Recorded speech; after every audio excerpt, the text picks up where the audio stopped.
4. Doa melawan iblis. Inilah tulisan Paulus yang saat itu sedang dipenjara karena imannya. Akhirnya hendaklah kamu kuat di dalam Tuhan, di dalam kekuatan kuasa-Nya. Kenakanlah seluruh perlengkapan senjata Allah supaya kamu dapat bertahan melawan tipu muslihat iblis.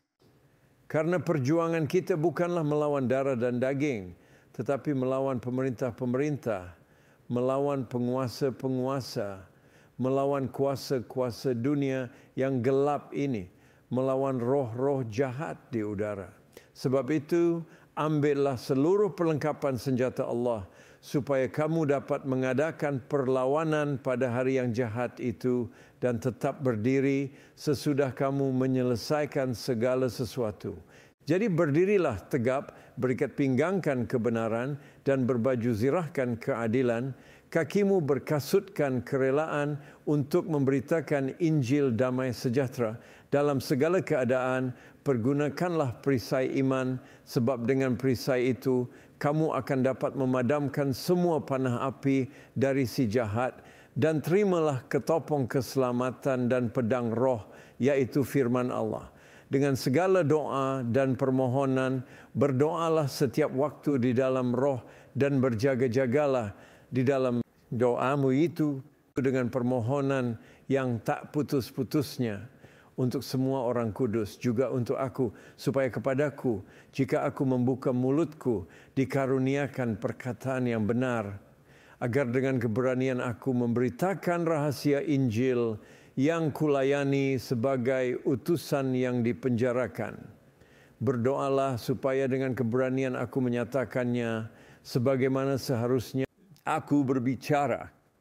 Efesus 6 ayat 10-20. Menurut saya, salah satu hal paling luar biasa, bahkan mengagetkan yang ditemukan oleh orang Kristen adalah berdoa itu kadang lebih sulit setelah kita menjadi orang Kristen. Sebelumnya saat kita belum menjadi orang percaya, berdoa terasa lebih mudah. Mungkin Anda pun mengalaminya. Saya pernah mengobrol dengan seorang wanita yang tidak pernah datang ke gereja sama sekali dan tidak pernah membaca Alkitab sama sekali, tetapi rajin berdoa setiap malam.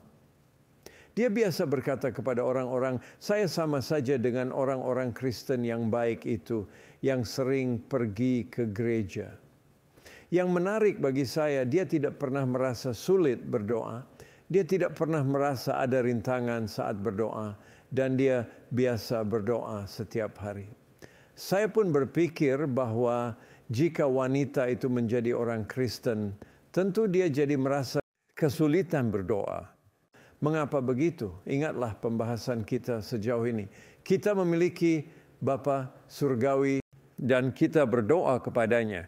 Kita bisa beriman kepada Bapa Surgawi kita itu. Kita memiliki nama Yesus, teladan Yesus, ajaran Yesus, dan darah Yesus sendiri. Ada begitu banyak pertolongan tersedia bagi kita. Dan doa jauh lebih bermakna bagi orang Kristen daripada bagi orang-orang lainnya. Namun doa pun dapat menjadi pertempuran yang lebih berat daripada semua hal lain sebelumnya.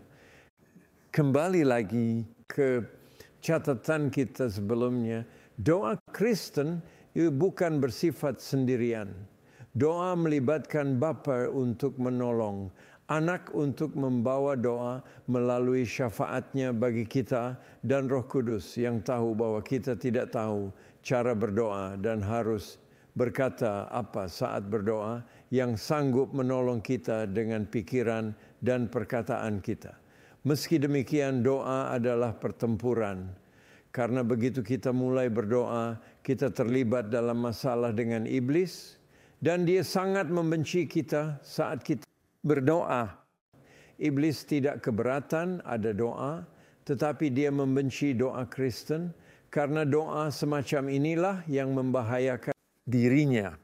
Dia menentang doa Kristen meski dia tidak punya masalah apapun terhadap doa orang yang tidak percaya. Ada pula seorang Amerika pemilik lahan yang memiliki budak yang merupakan orang beriman.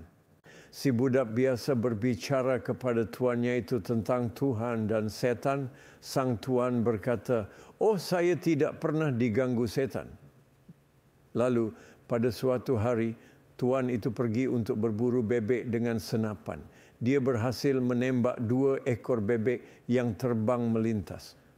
Keduanya jatuh, tetapi salah satunya terkena tembakan dengan lebih parah sehingga mati terkapar begitu saja di tanah. Bebek yang satunya lagi masih hidup dan berusaha mengepakkan sayap untuk bangkit dan terbang kembali. Si budak berlari mendekati bebek yang mati untuk mengangkatnya, tetapi tuannya meneriakinya, "Hei, jangan kejar yang mati, kejar yang hidup itu yang berusaha terbang." Budak itu berbalik dan menjawab, sekarang saya mengerti mengapa Tuan tidak pernah diganggu setan. Saya melihat alasannya. Setan hanya takut kepada orang Kristen yang berusaha terbang dalam doa yang setengah hidup. Setan tidak peduli dengan agama, doa, atau apapun. Dia hanya takut kepada orang Kristen yang sungguh-sungguh berdoa dalam nama Yesus. Karena itulah yang berbahaya baginya. Itulah sebabnya setan menyerang orang Kristen yang begitu. Saya sendiri punya teori setan itu bertubuh pendek. Mengapa? Karena kita justru bisa memukulnya telak ketika kita berlutut. Artinya saat kita berdoa. Itu lelucon saja. Tetapi fakta seriusnya adalah kita tidak boleh meremehkan iblis dan jangan menjadikannya olok-olok belaka, karena benarlah pepatah yang berkata, iblis gemetar saat melihat orang percaya yang terlemah mulai berlutut untuk berdoa. Saya pernah berkunjung ke sebuah gereja tua kecil di kampung Buckinghamshire ketika gedungnya sedang didekorasi ulang. Cat dinding sebelumnya yang berwarna putih telah dikikis dan ternyata ada lukisan di lapisan plesternya di balik cat dinding itu. Saya sangat tertarik saat tahu bahwa lukisan itu menggambarkan gereja itu sendiri dengan jemaat yang memenuhi ruangannya mengenakan pakaian bergaya abad pertengahan di baris-baris kursinya. Saya lihat di lukisan itu ada gambar setan kecil di samping setiap anggota jemaat yang sedang beribadah itu, dan setan itu memegangi mulut si anggota jemaat. Gambar itu aneh, tetapi saya menangkap pesan pentingnya. Setan-setan kecil yang memegangi mulut jemaat itu ingin jemaat tetap diam. Dan jemaat itu adalah orang-orang percaya yang mulutnya terkunci. Mungkin Anda pun menyadari masalah yang sama di banyak gereja lainnya. Lukisan itu tetap membayangi benak saya untuk waktu yang lama. Saya percaya bahwa ketika kita pertama kali mengenal Tuhan, kita pun jadi mengenal iblis.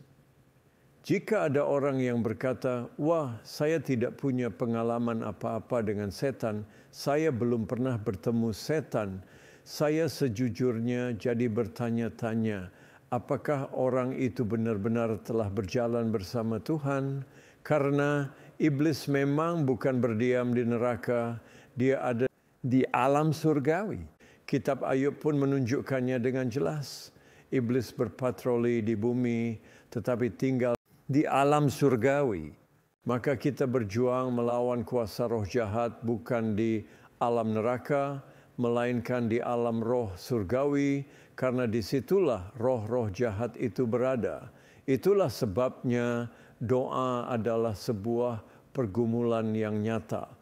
Langkah pertama yang penting dalam peperangan adalah mengenal musuh kita. Kita harus mengenal musuh kita sebelum dapat memutuskan strategi yang tepat untuk menaklukkannya. Saya mengenal seorang pria yang ditembak mati dengan peluru pasukan Inggris pada Perang Dunia I, dan pria itu adalah prajurit Inggris juga. Salah satu peleton maju ke dalam hutan, tetapi jalur komunikasinya terkacaukan dan kabar tentang langkah maju itu tidak tersampaikan kepada sisa pasukan. Para prajurit Inggris melihat peleton yang maju melintasi hutan, itu lalu menembak. Alhasil prajurit yang saya kenal itu tewas. Pastikan bahwa Anda mengenal musuh Anda dengan benar.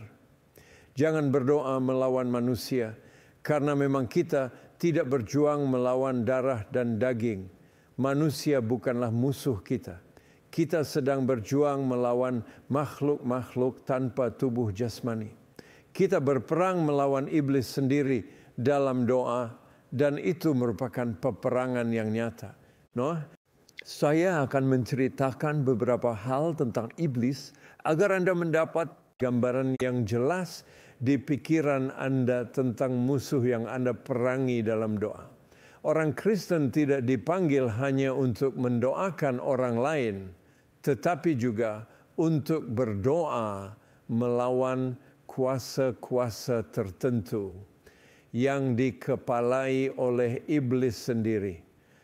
Suatu kali, Inspektur Polisi Scotland Yard ditanya apakah dia percaya adanya sosok setan yang nyata. Langsung saja dia berkata, "Tentu saja saya percaya." Si penanya berkata, "Atas dasar apa Anda percaya adanya sosok setan?" Jawabnya, "Ya, saya orang Kristen. Saya percaya Alkitab, dan Alkitab berkata ada sosok setan, maka saya dapat percaya hal itu. Namun saya juga punya bukti yang sangat kuat tentang adanya sosok setan." "Bukti apa itu?" kata si penanya. Sang inspektur melanjutkan, "Kadang di London ada ledakan kasus kejahatan yang baru, dan kami menemukan bahwa remaja-remaja lelaki yang masih sangat muda yang terlibat itu sebenarnya tidak memiliki kemampuan untuk merencanakan kejahatan yang mereka lakukan. Saat terjadi ledakan kasus kejahatan semacam ini di dunia kriminal, ada raja baru, katakanlah namanya X. Kami pun membuka arsip baru tentang X. Kami tidak tahu nama aslinya, kami tidak tahu di mana dia tinggal, dan kami tidak tahu siapa dia. Namun, dari berbagai kejahatan yang didalanginya untuk dilakukan oleh para penjahat rendahan itu, kami menyusun gambaran karakternya, orang macam apa dia. Dan kami tahu dia sungguh ada, meskipun kami tidak pernah melihatnya dengan mata kepala kami sendiri. Dalam percakapan saya dengan orang-orang Kristen lainnya, saya pun menemukan bahwa iblis menebarkan pengaruhnya di antara mereka dan membuat mereka melakukan ini itu. Saya lalu membuka arsip tentang X dan menambahkan pada gambaran itu tentang karakternya, strateginya, trik-triknya, serta cara pikirnya. Begitulah, sang inspektur itu sungguh memiliki banyak bukti bahwa sosok setan atau iblis itu memang ada. Saya juga dapat memberitahukan kepada Anda hal yang ditunjukkan dalam Alkitab tentang iblis. Alkitab tidak menggambarkan sosoknya sebagai makhluk bertanduk dengan ekor berbentuk garpu yang tajam. Gambaran itu hanyalah membuat kita tertawa dan meremehkan keberadaannya. Pernahkah Anda menonton film Life of Christ, karya Pasolini? Luar biasanya film itu dibuat oleh sutradara film asal Italia yang juga seorang komunis.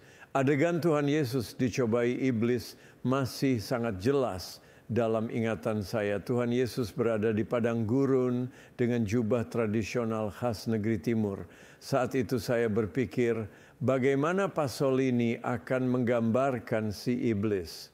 Apakah dia akan memakai cara mudah dengan gambaran karikatur yang biasa itu? Lalu film itu menyorot ke kejauhan, dan di seberang gurun itu ada sosok kecil yang berjalan dengan perlahan dan tenang langsung menuju Yesus.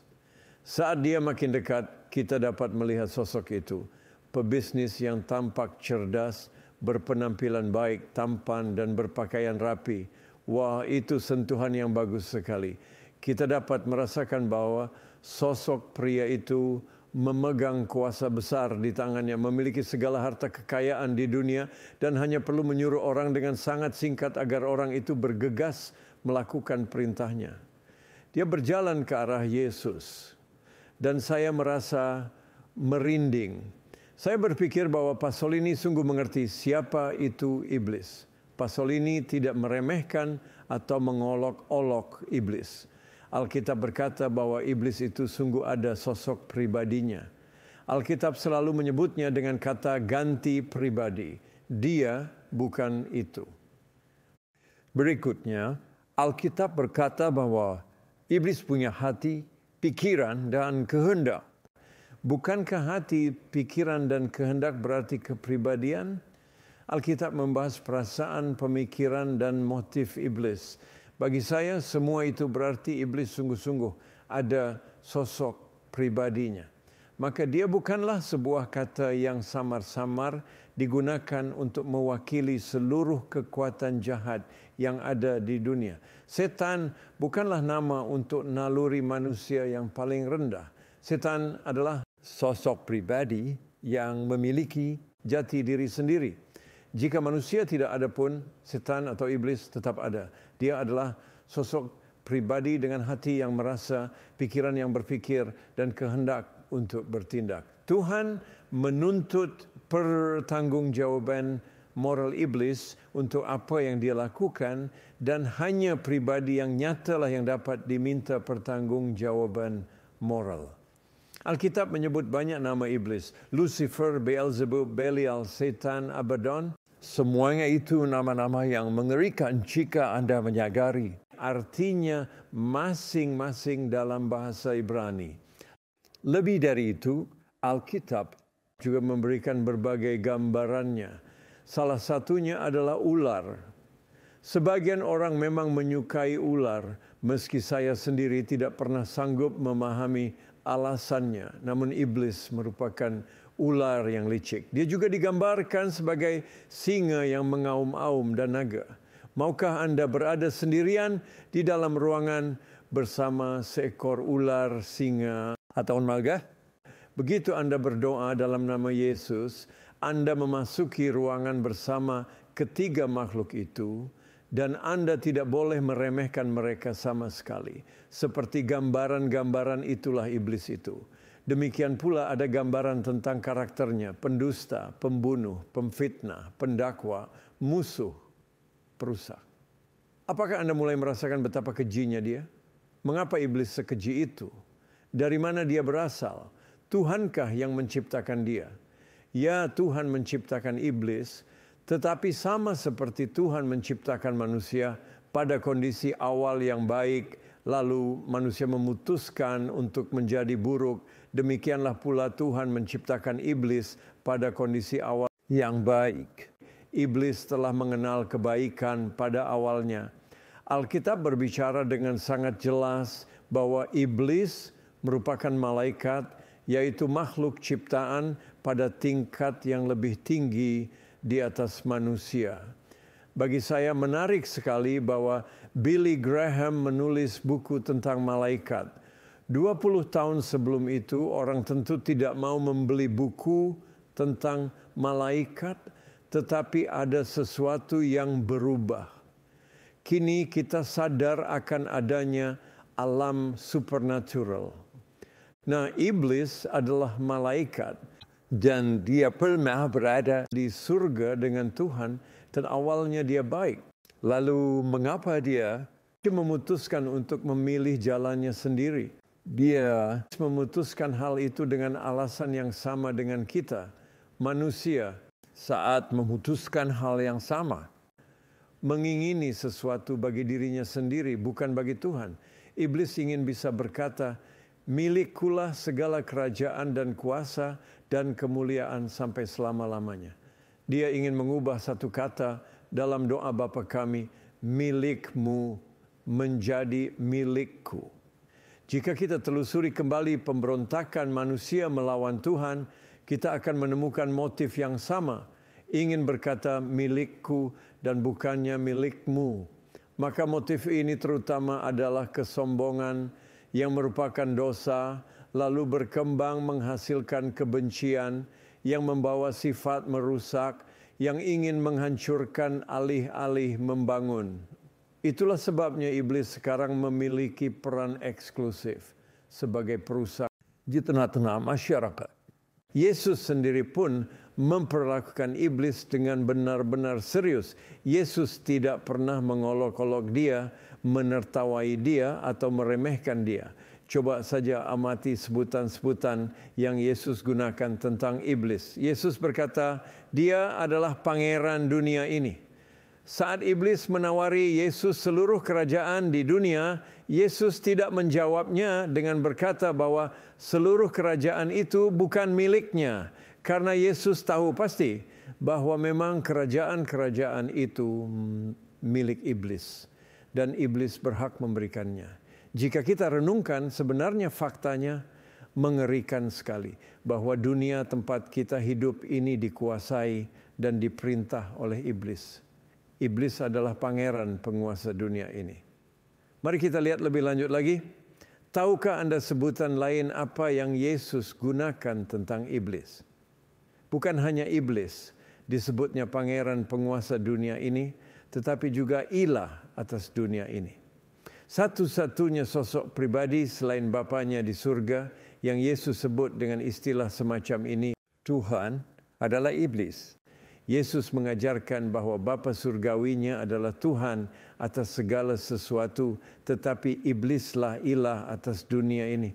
Hal ini berarti sederhananya iblis bukan hanya mengendalikan dunia ini dan sanggup memanipulasi ilmu, pengetahuan dan pendidikan dan politik untuk tujuan dan kepentingannya sendiri. Tetapi jauh lebih daripada itu, iblislah ilah atau Tuhan yang nyata, yang disembah oleh kebanyakan orang di bumi, entah secara sadar atau tidak sadar. Di balik begitu banyak agama, begitu banyak aktivitas, iblislah yang sedang disembah, bahkan mungkin juga oleh orang-orang yang datang ke gereja atau kapel pada hari Minggu. Memang kenyataannya iblis adalah ilah Tuhan mereka, karena mereka menyembah hal-hal yang iblis tawarkan kepada mereka. Mereka mengingini hal-hal yang dari dunia ini yang adalah milik iblis dan ada dalam kekuasaannya. Bukannya menetapkan pikiran mereka pada hal-hal yang di atas tempat Yesus berada. Jika Anda ingin dunia ini dan ingin hal-hal yang dari dunia ini, saya sarankan agar Anda menjadikan iblis Tuhan Anda. Jika semua itulah yang Anda ingini, iblis adalah Tuhan yang luar biasa baik, karena dia akan memberikan semuanya itu kepada Anda dengan satu syarat. Selalu ada harga yang harus dibayar, dan ketika tagihan itu datang, Anda tidak akan menyukainya. Namun tetap saja iblis akan memberikan hal-hal itu kepada Anda. Uang, ketenaran, apapun yang Anda ingini, karena memang semua itu miliknya. Tuhan bertanya dalam kitab Ayub, dari manakah engkau, iblis? Dari perjalanan berkeliling menjelajahi bumi, jawab iblis. Iblis memang berkeliling menjelajahi wilayah miliknya. Nah, perlu kita perjelas, ini bukan berarti Tuhan tidak memiliki kuasa apa-apa di dunia ini. Justru artinya adalah, dan kita perlu mencerna hal ini baik-baik, Tuhan telah mengizinkan iblis menjadi pangeran penguasa dunia ini dan ilah atau Tuhan atas dunia ini. Tuhan telah mengizinkannya. Banyak orang bertanya, mengapa Tuhan mengizinkan hal semacam itu? Untuk tujuan apa? Jawaban saya adalah, mengapa Tuhan mengizinkan Anda sendiri menjadi seperti diri Anda saat ini? Untuk tujuan apa? Mengapa pula kita mempersalahkan Tuhan karena mengizinkan iblis memberontak, padahal Tuhan juga mengizinkan kita sendiri untuk memberontak? Jawaban sebenarnya sangatlah sederhana. Tuhan adalah Bapa, dan Dia tidak memaksakan jalannya kepada ciptaannya yang manapun. Dia memberi kita kebebasan untuk memberontak. Kita tidak bisa menggerutu tentang Tuhan memberi kebebasan kepada malaikat. Meskipun malaikat memiliki tingkat kecerdasan dan kekuatan yang superior, karena kita sendiri pun diberinya kebebasan yang sama, dan kita telah menggunakan kebebasan itu secara salah. Demikian itulah pribadi Tuhan. Iblis memiliki kuasa dan minat khusus atas bumi karena bumi berbeda dengan segala tempat lain manapun. Alkitab tidak menunjukkan bahwa Lucifer, bintang fajar yang jatuh dari surga itu, memiliki kuasa atas tempat lain manapun selain bumi dan atmosfernya. Kadang iblis pun disebut pangeran penguasa di udara. Maka setiap kali kita berdoa, ada udara di antara kita dan alam surgawi, dan itu berarti kita berdoa menembus teritori pangeran kegelapan yang telah bersumpah dengan tekad bulat untuk mendirikan kerajaan penyakit, kerajaan maut, dan kerajaan kegelapan di bumi. Untuk tujuan itu dia berwenang mengambil segala keputusan akhir. Orang-orang Kristen sendiri terbagi menjadi dua golongan ekstrem. Ada golongan yang suka mengolok-olok iblis yang sebenarnya merupakan kesalahan besar. Bacalah buku The Screwtape Letters, surat-surat dari Screwtape si setan. Bukan sebagai kisah komedi yang lucu. Karena sebenarnya buku itu adalah kisah tragedi. Buku itu bagus sekali untuk Anda yang ingin memahami iblis, tetapi jangan menertawainya. Tertawai saja diri Anda sendiri. Tetapi jangan menertawai iblis. Golongan orang Kristen lainnya adalah yang bersikap aneh terhadap iblis. Mempersalahkan iblis atas segala sesuatu yang tidak baik dan menjadikannya kambing hitam. Saya sendiri yakin bahwa tidak semua hal yang buruk di dalam hidup saya merupakan perbuatan iblis.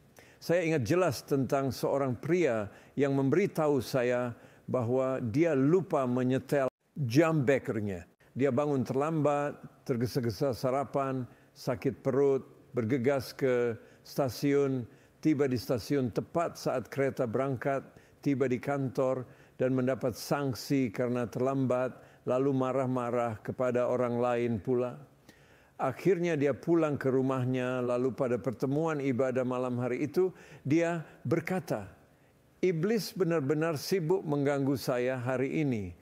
Menurut saya iblis tidak terlibat dalam peristiwa manapun dalam proses itu. Dia sendirilah yang lupa menyetel jam bekernya. Ada 3 sumber godaan dosa. Dunia, kedagingan, dan iblis. Kita tidak bisa mempersalahkan iblis atas segala sesuatu.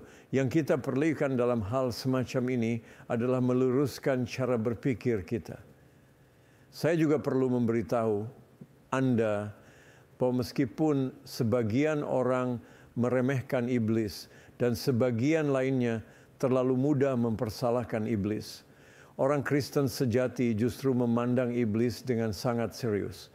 Saya berharap agar Anda tidak akan pernah bertemu langsung dengan iblis karena pengalaman itu cukup menyeramkan. Anda akan lolos melewatinya hanya karena Anda tahu bahwa dia adalah musuh yang telah ditaklukkan. Tahukah Anda bahwa dari seluruh 66 kitab dalam Alkitab, ada 2 kitab yang paling dibenci oleh iblis. Ada 2 kitab yang paling banyak membahas iblis, melebihi kitab-kitab lainnya, sehingga kitab-kitab itulah yang paling disasar oleh serangan iblis. Kedua kitab itu adalah kitab yang pertama dan yang terakhir, Kejadian dan Wahyu. Tahukah Anda mengapa iblis paling membenci kedua kitab itu? Karena Kejadian menjelaskan siasatnya, sedangkan Wahyu menjelaskan kebinasaannya. Bahkan ada lebih banyak serangan dari kalangan cendekiawan terhadap kitab Kejadian, serta lebih banyak upaya untuk mengubah isinya menjadi mitos dan legenda belaka, bukan fakta, daripada terhadap kitab-kitab lainnya. Mengapa? Karena iblis tidak ingin kita percaya Kejadian pasal 3 itu benar terjadi. Dia tidak ingin kita tahu bagaimana dia telah mencengkeram Hawa, dan dia tidak ingin kita percaya dia mengatakan dustanya itu kepada pasangan suami istri pertama. Iblis sungguh-sungguh menyerang kitab Kejadian. Selain itu, kitab lainnya yang juga dibencinya mati-matian lebih dari kitab-kitab lainnya adalah wahyu. Hal itu karena saat kita membaca kitab Wahyu, kita akan tiba pada bagian yang menunjukkan bahwa iblis akan dilemparkan ke lautan api yang menyala-nyala. Dia juga akan dibelenggu sebelumnya, tidak diizinkan untuk mengganggu manusia, lalu pada akhirnya dilemparkan ke dalam lautan api itu. Iblis sangat membenci bagian itu dalam Alkitab. Dan saya akan memberitahukan sesuatu yang mungkin agak menyeramkan bagi Anda. Saat saya berkhotbah dari kitab Wahyu, ada banyak gangguan dan masalah di tengah-tengah jemaat. Lebih daripada tema khotbah berseri, apapun lainnya yang saya bawakan. Pada salah satu kesempatan, saya tiba pada pasal tentang iblis dilemparkan ke dalam lautan api. Lalu saya berkhotbah sampai selesai dan ternyata khotbah saya direkam. Tak lama kemudian pada jarak 64 km dari gereja saya di wilayah pantai selatan Inggris, salah satu rekaman khotbah itu tiba di kediaman keluarga orang Kristen baru. Sang istri baru menjadi orang Kristen selama 6 bulan, sang suami dan anak remaja mereka baru saja percaya kepada Tuhan, lalu mereka sedang melakukan upaya membangun iman dengan mendengarkan rekaman khotbah-khotbah saya itu. Mereka mendengarkan khotbah dari kitab Wahyu, sampai lalu tiba pada bagian yang menjelaskan kejatuhan iblis. Mereka duduk di ruang santai biasa dan mulai mendengarkan. Lalu tepat saat saya mulai menyebut iblis, di rekaman itu ada suara yang menutupi suara khotbah saya sehingga menghilangkan suara saya. Suara itu adalah suara jeritan dalam bahasa asing. Mereka masih bisa mendengar suara saya yang sedang berkhotbah di balik suara jeritan itu, tetapi mereka tidak dapat menangkap satu kata pun yang saya katakan. Mereka jadi takut lalu memanggil seorang hamba Tuhan yang juga saya kenal. Hamba Tuhan itu pun mengunjungi mereka. Mereka berkata, beginilah yang terjadi. Selama 7 menit kami tidak bisa mendengar satu kata pun yang disampaikan Pak Paulson. Si hamba Tuhan berkata, coba kita pasang lagi rekamannya. Mereka pun memasangnya lagi, lalu kali itu bahkan tidak ada suara sama sekali yang muncul selama 7 menit itu. Nah, semoga kini Anda lebih mengerti apa yang saya maksud tadi. Situasinya memang seserius itu. Iblis benci bahwa manusia membahas dirinya sesuai kebenaran yang ada, apalagi manusia memperingatkan sesama tentang niat-niatnya. Kita harus memandang urusan iblis ini dengan serius. Di sisi lain, saya juga harus memberitahu bahwa Alkitab telah menyebutkan dengan sangat jelas bahwa iblis adalah musuh yang telah ditaklukkan, maka ketika dia mengusik kita, itu berarti dia sedang menggertak dengan ancaman kosong. Lucuti saja ancaman kosongnya itu. Jika Anda telah dibaptis, katakan saja, hai iblis, saya sudah mati, bahkan sudah dikubur. Sia-sia saja kau menipu orang mati. Sadarkah Anda bahwa melalui baptisan Anda telah dikuburkan bersama Kristus? Itulah inti baptisan, menguburkan orang mati sekaligus membantu orang hidup berpisah dengan yang mati. Baptisan adalah penguburan yang mengandung pesan.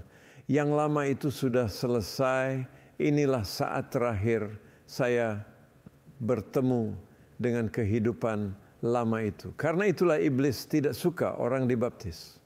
Dia tidak suka kita melakukan upacara pemakaman di hadapan umum bagi kehidupan lama yang sudah mati. Saat Anda menyadari bahwa diri Anda yang lama itu sudah mati, Anda dapat melucuti siasat bohong iblis dan berkata, saya sudah mati dan dikuburkan. Dan iblis, kau juga melihat penguburannya. Kau hadir saat itu dan kau tahu saya sudah mati dan dikuburkan. Berhentilah menggoda saya. Saat itu Anda akan merasakan sukacita yang luar biasa karena iblis harus undur dari Anda. Lawanlah iblis, maka dia akan lari daripadamu, dan kita melawan dia berdasarkan fakta serta berdasarkan firman Tuhan. Sekarang mari kita beralih ke keterkaitannya dengan doa. Sejak Yesus datang ke bumi, lalu mati dan bangkit kembali, lalu naik kembali ke kemuliaan surga, pekerjaan iblis di bumi bertujuan untuk merusak segala sesuatu yang telah Yesus bangun sejauh kemampuannya mengizinkan. Itulah alasannya saya memperingatkan setiap orang yang saya baptis untuk mewaspadai upaya iblis yang berusaha merampas berkat itu dengan cara-cara yang samar dalam waktu segera. Karena itulah yang dia lakukan juga terhadap Yesus. Berkat apakah yang Yesus terima dalam baptisannya? Berkat peneguhan akan statusnya sebagai anak. Engkaulah anakku yang kukasihi. Nah, apa yang iblis katakan kepada Yesus 6 minggu setelah itu? Iblis berkata, jika benar engkau adalah anak Allah. Iblis berusaha menaburkan benih keraguan tentang peneguhan pasti yang sebelumnya telah Yesus terima. Dia berusaha menghancurkan segala hal yang Yesus bangun. Sekarang kita perlu mempertimbangkan dua masalah. Yang pertama cukup negatif sifatnya, yaitu hal-hal yang dapat iblis lakukan terhadap kita dalam doa. Sedangkan yang kedua bersifat positif, hal-hal yang dapat kita lakukan terhadap iblis dalam doa. Mari kita mulai dengan hal-hal yang dapat iblis lakukan terhadap kita dalam doa. Karena iblis adalah pangeran penguasa di udara, dimanapun kita berada dalam atmosfer bumi ini, ketika kita berdoa, ruang di antara kita dan surga adalah teritori iblis. Seperti saya telah sebutkan sebelumnya, itu berarti kita harus menerobos teritori iblis untuk berkomunikasi dengan surga. Itu adalah masalah kita. Iblis akan mencoba melakukan dua hal, membuat kita berhenti berdoa, dan jika kita berhasil mulai berdoa, merusak doa kita. Namun syukurlah Alkitab telah menyebutkan dengan jelas segala tipuannya, dan kita bisa tahu tipuan-tipuannya itu. Bagaimana cara iblis membuat kita berhenti berdoa? Itu tergantung pada kepribadian kita masing-masing. Tetapi dia akan menyerang ketiga bagian kepribadian kita. Kita semua mempunyai hati, pikiran, dan kehendak. Sesuai jenis kepribadian kita, iblis akan menyerang salah satunya. Dia bisa menyerang kehendak kita, yaitu kehendak untuk berdoa. Bentuknya bisa jadi berupa rasa malas kita untuk berdoa. Yang bisa membuat kita tidak berdoa, itu bukan pikiran kita yang lemah, melainkan tempat tidur kita yang terlalu mengundang. Tentu Anda mengenal pengalaman itu, bukan? Atau bisa jadi kita tidak malas, tetapi kita terlalu sibuk sehingga kehendak kita terikat erat dengan banyak hal lainnya. Mungkin Anda bukan jenis orang yang kehendaknya mudah melemah, tetapi iblis juga bisa menyerang pikiran. Pikiran kita bisa jadi dipenuhi dengan pertanyaan, termasuk tentang apakah doa memang ada gunanya. Argumentasi filosofis lalu mengalahkan doa. Salah satu doktrin yang sangat disukai iblis dan digunakannya sebagai argumen untuk membatalkan doa adalah doktrin predestinasi. Segala sesuatunya sudah ditetapkan, Tuhan telah memutuskan, maka doa tidak akan mengubah apapun karena kita hanya bisa menempatkan diri agar sejalan dengan keputusan Tuhan itu. Jangan percayai dusta itu. Doa bahkan sanggup mengubah pikiran Tuhan. Iblis menyerang kita dengan memenuhi pikiran kita dengan keraguan tentang manfaat doa. Jika Anda adalah orang yang emosional, iblis bisa memainkan perasaan Anda dalam kaitannya dengan doa. Dia bisa saja berkata, kau tidak merasakan apa-apa bukan? Tidak ada apa-apa yang terjadi meskipun kau berdoa. Atau iblis juga bisa mencuri kasih dari hati kita dan mengarahkannya kepada orang lain sehingga kita mencintai orang itu habis-habisan dan tidak lagi mengasihi Tuhan. Iblis bisa mengarahkan seorang pemuda untuk memusatkan seluruh cinta dan kasihnya kepada seorang pemudi, sehingga pemuda itu tak lagi punya kasih kepada Tuhan dan hatinya dicuri. Saya tidak tahu bagaimana cara iblis paling efektif menyerang Anda, tetapi dia jelas akan menyerang, entah dengan melemahkan kehendak Anda, membingungkan pikiran Anda, atau merampas kasih dari hati Anda sehingga hati Anda menjadi hampa dan mati rasa terhadap Tuhan.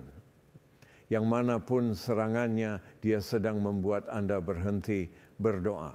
Karena itulah saya sangat percaya bahwa doa yang paling penting adalah ketika kita merasa tidak ingin berdoa, kesulitan berdoa, atau kebingungan dan bergumul untuk berdoa seperti Ayub. Saat-saat itulah kita tetap harus berbicara dengan Tuhan. Nah, berikutnya, bagaimana cara iblis merusak doa kita? Ringkasannya singkat saja. Iblis akan berusaha agar doa Anda tidak seimbang. Pada sebagian orang, itu berarti iblis berusaha agar mereka terus-menerus berdoa tanpa henti dan berpikir bahwa panjangnya doa itulah yang menentukan apakah doa berhasil mencapai dan mengubah surga.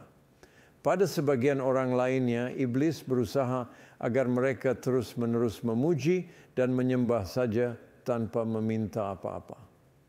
Pada sebagian orang lainnya, iblis berusaha agar mereka terus-menerus meminta saja tanpa bersyukur, atau terus-menerus bersyukur tanpa mengaku dosa. Yang jelas, iblis merusak doa itu agar menjadi tidak seimbang. Saya pernah berdiskusi dengan orang yang berkata, dia berpikir doa yang berlirik atau yang kata-katanya telah disusun dalam buku doa atau dalam bait-bait yang baku itu tidak diperbolehkan. Menurut dia doa haruslah spontan. Bahkan sebenarnya kata orang itu, kalau seluruh doa itu berisi bahasa lidah itu lebih baik. Wah, itu tidak seimbang sama sekali, dan ketidakseimbangan itulah yang diingini iblis dalam doa kita. Iblis tidak suka ketika orang berkata seperti Paulus, aku akan berdoa dengan akal budiku dan aku akan berdoa dalam roh. Aku akan berdoa dengan keduanya. Di dalam perjanjian baru, kita dapat menemukan bahwa doa bukanlah hanya yang spontan dan seketika. Disebutkan bahwa jemaat bertekun dalam pengajaran rasul-rasul, pemecahan roti, persekutuan, dan doa. Dan itu adalah doa liturgis. Doa dari buku doa sama sekali tidak salah jika itu lahir dari inspirasi Roh Kudus. Iblis ingin agar kita tidak seimbang dalam doa, sehingga kita terbatasi pada satu jenis doa saja. Kalau tidak dilakukan seketika, kalau sudah ada persiapan, itu bukan doa. Pernahkah Anda mendengar pandangan yang demikian? Doa dari buku doa itu bukan doa sungguhan. Kadang ketika Anda sedang mengalami masa sulit dalam kehidupan doa, salah satu hal yang sangat baik untuk dilakukan adalah mengambil buku doa dan memakai doa yang telah ditulis oleh orang lain untuk berdoa saat itu dan menyegarkan diri Anda dengan persekutuan iman itu. Izinkan Roh Kudus mengajar Anda melalui cara orang lain berdoa. Mengapa tidak? Menyanyi dari buku lagu saja juga kita lakukan, bukan? Pelajari godaan-godaan yang Tuhan Yesus alami. Maka Anda akan menemukan bagaimana caranya menghadapi iblis dalam doa dan bagaimana dia menghentikan upaya iblis untuk memisahkannya dari Bapanya di surga berulang kali. Tuhan Yesus secara khusus menggunakan Alkitab. 3 kali dia melontarkan peluru firman kepada iblis. Nah, ada 2 hal yang akan iblis berusaha lakukan. Dia akan menghentikan kita berdoa melalui hati, pikiran atau kehendak kita, dan dia akan merusak doa kita dengan membuatnya jadi tak seimbang sehingga kita mengutamakan salah satu jenis atau aspek saja dalam berdoa, lalu doa kita lama-kelamaan menjadi usang karena tidak cukup bervariasi. Segera saja doa kita menjadi ritual belaka yang isinya telah busuk. Entah yang mana dari kedua serangan iblis itu yang lebih buruk, saya tidak bisa menentukannya. Kini mari kita beralih ke sisi positifnya. Hal-hal yang bisa kita lakukan terhadap iblis dalam doa. Ini menarik, kita bisa membuatnya jatuh rebah dalam doa kita. Dalam perjanjian baru kita diperintahkan untuk mengambil inisiatif menyerang iblis. Tahukah Anda bahwa Yesus menyuruh kita berdoa setiap hari tentang iblis? Perintahnya itu ada di dalam doa yang diajarkan kepada para muridnya ketika mereka meminta Tuhan, ajarlah kami berdoa. Yesus berkata bahwa kita harus berdoa dengan berbicara kepada Bapa kita di surga, lalu berdoa untuk hal-hal yang diingini Bapa. Namanya dipermuliakan, kerajaannya datang, dan kehendaknya terjadi di bumi seperti di surga. Kemudian kita harus berdoa untuk hal-hal yang kita sendiri butuhkan, makanan, pengampunan. Setelah itu kita diperintahkan untuk menutup doa dengan meminta, bebaskanlah kami dari yang jahat. Sebagian versi terjemahan bahasa Inggris tidak menunjukkan makna ini secara utuh. Dalam pikiran kita telah mengubah si jahat menjadi hal yang jahat belaka. Padahal si jahat adalah sesosok pribadi, bukan suatu hal saja.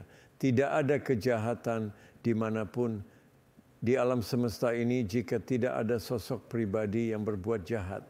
Sebaliknya pun sama, tidak ada kasih dimanapun di alam semesta ini jika tidak ada sosok pribadi yang mengasihi. Si jahat adalah sosok pribadi yang sangat nyata. Maka Yesus memerintahkan murid-muridnya untuk berdoa setiap hari, bebaskanlah kami dari yang jahat. Mulailah doa Anda dengan memikirkan Bapa Surgawi itu, tetapi tutuplah doa Anda dengan memikirkan iblis di bumi ini, lalu keluarlah dan hadapi dia. Melalui doa kita bisa dibebaskan dari kuasa si jahat. Menurut Alkitab ada 3 hal yang iblis dapat lakukan terhadap manusia, dan doa dapat membebaskan manusia dari ketiga-tiganya. Pertama, iblis dapat membelenggu tubuh jasmani manusia dalam kondisi sakit. Itu bukan berarti semua penyakit datang dari iblis. Dan bukan berarti Tuhan pasti melenyapkan semua penyakit jika kita mendoakannya. Kadang bahkan ketika penyakit itu memang datang dari iblis, Tuhan tidak selalu melenyapkannya.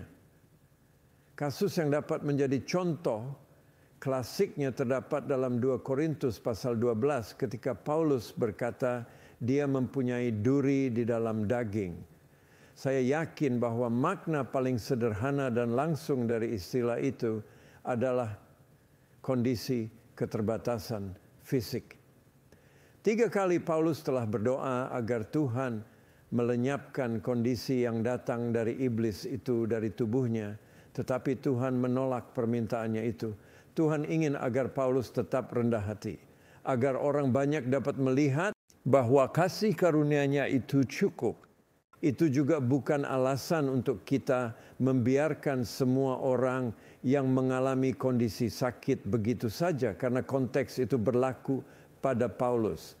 Ada pula wanita yang mendatangi Yesus dan membawa keluhannya yang khusus. Apakah para murid Yesus benar-benar melihat wanita itu?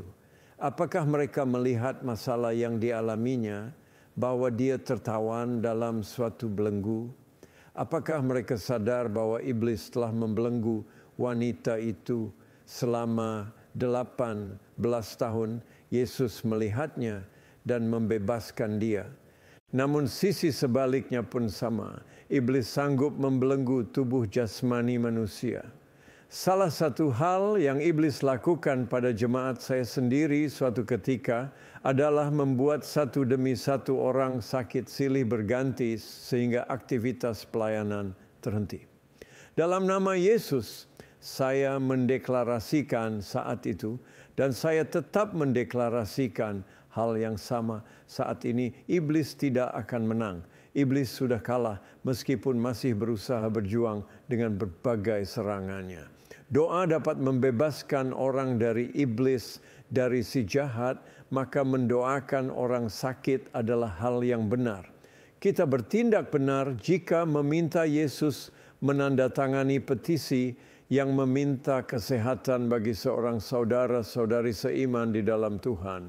Hal kedua yang dapat iblis lakukan adalah membutakan pikiran manusia. Ila dunia ini telah membutakan pikiran banyak orang sehingga mereka tidak dapat melihat misalnya kebenaran firman Tuhan. Saya telah bertemu banyak sekali orang cerdas sepanjang hidup saya. Cendekiawan, profesor, orang-orang ber-IQ superior, dan hal yang menakjubkan bagi saya adalah mereka yang tampaknya menguasai segala macam ilmu itu tidak dapat memahami kebenaran yang sederhana tentang Tuhan. Pernahkah Anda sendiri bertemu orang-orang yang demikian? Mereka cerdas, tetapi ketika Anda membahas Tuhan dengan mereka, mereka tidak dapat melihat kebenarannya. Tuhan, saya bersyukur karena Engkau menyembunyikannya dari manusia-manusia yang seperti itu dan memberitahukannya kepada bayi-bayi dan anak-anak kecil yang menyusu. Karena jika surga hanya tersedia bagi kaum ber-IQ tinggi, kebanyakan dari kita tentu binasa. Kita dapat berdoa, bebaskanlah kami dari yang jahat. Maka kita dapat berdoa agar pikiran manusia yang paling brilian pun dicelikkan hingga melihat. Iblis memang membelenggu tubuh jasmani dan membutakan pikiran manusia, tapi doa dapat membebaskan manusia dari serangan fisik iblis. Dia membutakan pikiran, tetapi kita dapat membebaskan manusia yang pikirannya dibutakan itu dengan doa. Apalagi yang dapat iblis lakukan? Dia dapat menawan roh manusia juga dan memenjarakannya di dalam sel agamawi sehingga mereka menjadi berjarak dengan Tuhan. Hal itu mungkin terdengar terlalu aneh, tetapi musuh terbesar kekristenan sebenarnya adalah agama, termasuk agama resmi Inggris yang disebut kedaulatan gereja dan agama-agama lainnya. Apa masalah terbesar yang dihadapi para misionaris, agama yang telah diyakini orang sejak sebelumnya? Iblis tahu bahwa manusia pada dasarnya cenderung menganut agama.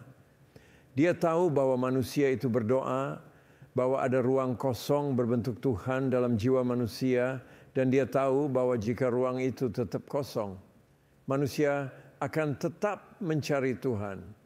Pada akhirnya, manusia akan menemukan Tuhan. Maka apa yang iblis lakukan untuk mencegahnya? Dia mengisi ruang kosong itu dengan agama. Segala macam agama telah muncul di dunia ini. Dan akan ada lebih banyak lagi di masa depan. Iblis ingin menawan manusia dalam tubuh jasmani mereka. Membelenggu mereka dengan kondisi sakit. Dia ingin menawan pikiran manusia dan membuktikannya dengan keraguan dan kebingungan.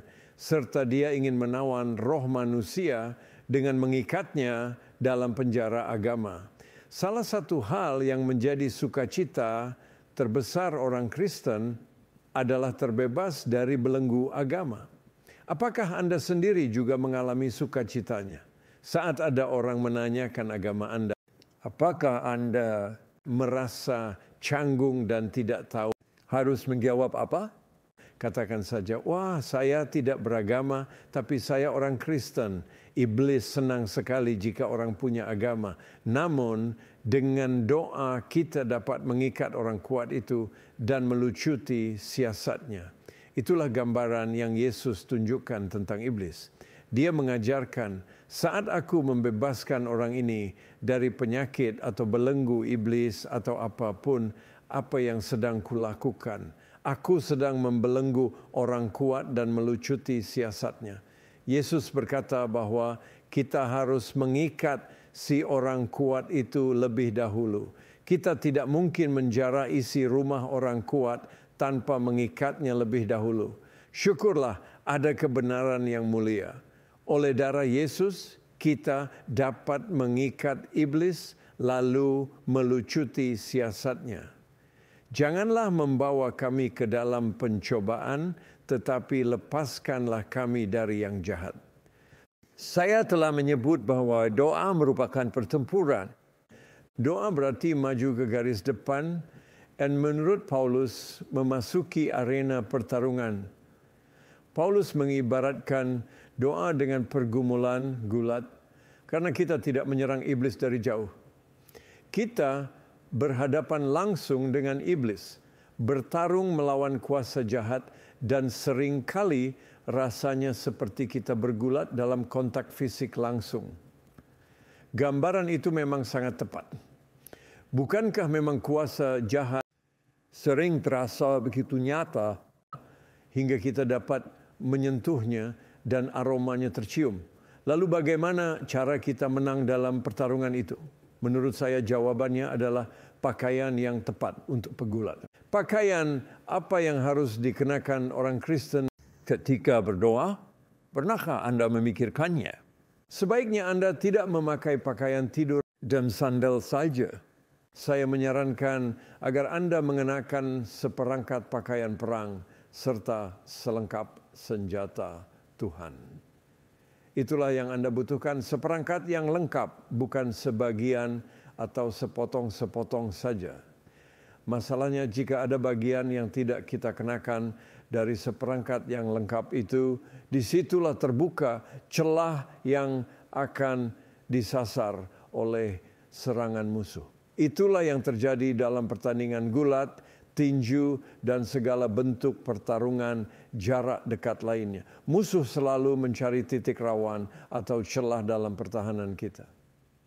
Maka saat menulis tentang berdoa, Paulus berkata kita perlu mengenakan selengkap senjata Tuhan, setiap bagiannya.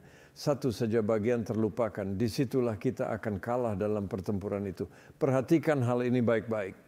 Kita membutuhkan kebenaran.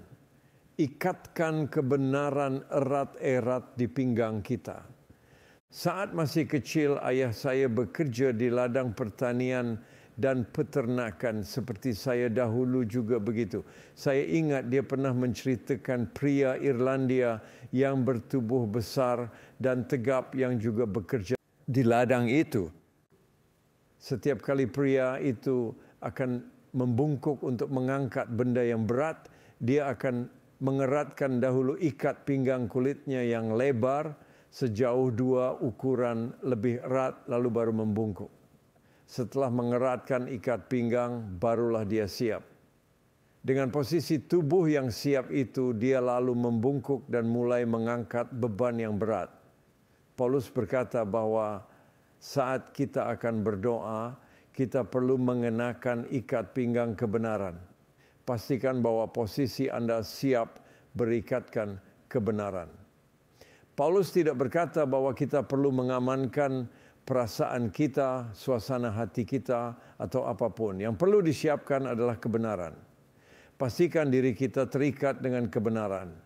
Lalu dia berkata pula agar kita menutupi hati kita dengan baju zirah keadilan. Karena hati nurani yang tertuduh oleh dosa adalah serangan yang menyulitkan doa. Perbaiki dulu urusan itu.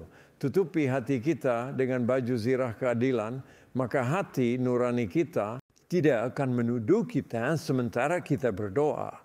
Berikutnya, Paulus juga berkata bahwa jika kita ingin berdoa dengan benar, kaki kita harus siaga untuk berlari kemanapun demi memberitakan Injil.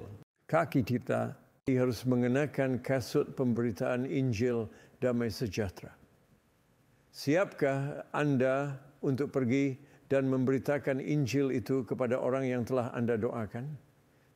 Jika Anda siap, kaki Anda berada pada posisi yang benar dan iblis tidak akan mengarahkan langkah Anda ke jalan yang salah. Bagaimana dengan lengan kita? Kita membutuhkan perisai dan kita harus bisa menggerakkan perisai itu. Akan ada serangan panah-panah api. Panah api merupakan salah satu senjata yang paling banyak dipilih di zaman kuno. anak panah yang direndam dalam cairan bahan bakar lalu dinyalakan apinya. Senjata itu dapat mencabut nyawa. Menghadapinya, prajurit Romawi memegang perisai yang besar dan berat yang terbuat dari kayu lunak yang tebal, sehingga anak panah api yang datang akan menancap dan apinya padam, teredam oleh kayu lunak itu. Paulus berkata kita perlu menggunakan perisai iman. Apakah Anda benar-benar percaya bahwa Tuhan mendengarkan Anda? Kita butuh perisai iman. Selanjutnya, Paulus juga mengingatkan kita untuk melindungi kepala kita. Apakah Anda mengalami masalah pikiran yang sulit berkonsentrasi? Tentu saja. Sebelumnya saya sudah menjelaskan cara mengatasinya, yaitu berdoa dengan suara keras, bukan di dalam hati dan pikiran saja. Namun, perlindungan terbaik terhadap pikiran yang sulit berkonsentrasi adalah mengisi penuh pikiran kita dengan pemikiran tentang keselamatan, mengenakan ketopong keselamatan. Dengan demikian, kepala pikiran kita dipenuhi dengan keselamatan. Mulailah doa Anda dengan berkata misalnya, Tuhan, Engkau telah menyelamatkan saya akan memikirkan keselamatan itu. Keselamatan adalah topik pemikiran yang baik, yang tidak akan beralih kemana-mana. Nah, sadarkah Anda bahwa semua senjata yang telah disebutkan itu adalah untuk bertahan? Padahal kita tidak bisa menghadapi iblis hanya dengan bertahan, kita harus menyerang juga. Maka kita juga membutuhkan satu senjata berikutnya. Pedang, yaitu pedang roh. Pedang itu akan disarungkan pada ikat pinggang kebenaran. Sebagian orang berpikir bahwa pedang roh berarti seluruh Alkitab, tetapi bukan. Alkitab adalah ikat pinggangnya, karena itu ikat pinggang kebenaran. Pedang yang akan kita hunus dari ikat pinggang itu adalah firman Tuhan yang ditarik keluar oleh rohnya dari kumpulan kebenaran khusus untuk situasi itu. Setiap kali Yesus menjawab iblis, dia menghunus pedang yang berbeda dari ikat pinggangnya lalu menyerang. Jangan biarkan iblis berhasil dalam seluruh maksudnya. Kenakan seluruh perlengkapan senjata itu, termasuk senjata untuk menyerang, yaitu firman Tuhan yang tepat dari kumpulan kebenarannya. Itulah senjata yang Anda dimampukan oleh rohnya untuk gunakan sebagai serangan. Bisa jadi sebuah kata dari Alkitab, sebuah kata langsung yang diingatkan oleh roh Tuhan yang bukan kutipan ayat Alkitab apa saja, tetapi itu semua adalah firman Tuhan yang harus Anda gunakan untuk menyerang iblis. Katakan saja, diamlah dan larilah, maka Anda akan melihat iblis undur dan lari. Pada saat itu Anda bertahan sekaligus menyerang. Itu adalah pertempuran yang sungguh-sungguh. Itulah mengapa doa jauh lebih sulit untuk orang Kristen daripada untuk orang-orang lain. Karena iblis membenci doa orang Kristen, melebihi ketidaksukaannya terhadap roda doa orang Tibet dan sajadah orang Muslim. Iblis membenci nama Yesus karena semua malaikat dan manusia tersungkur di hadapan Yesus. Nama yang paling tinggi mengatasi segala nama di bawah bumi, di bumi maupun di atas bumi itu. Maka iblis pun takut dan lari. Percayakah Anda? Selanjutnya, berdoalah bahwa darah Yesus bukan hanya melindungi pekerjaan pelayanan yang sedang berjalan, tetapi juga memperluasnya bagi kemuliaan Tuhan.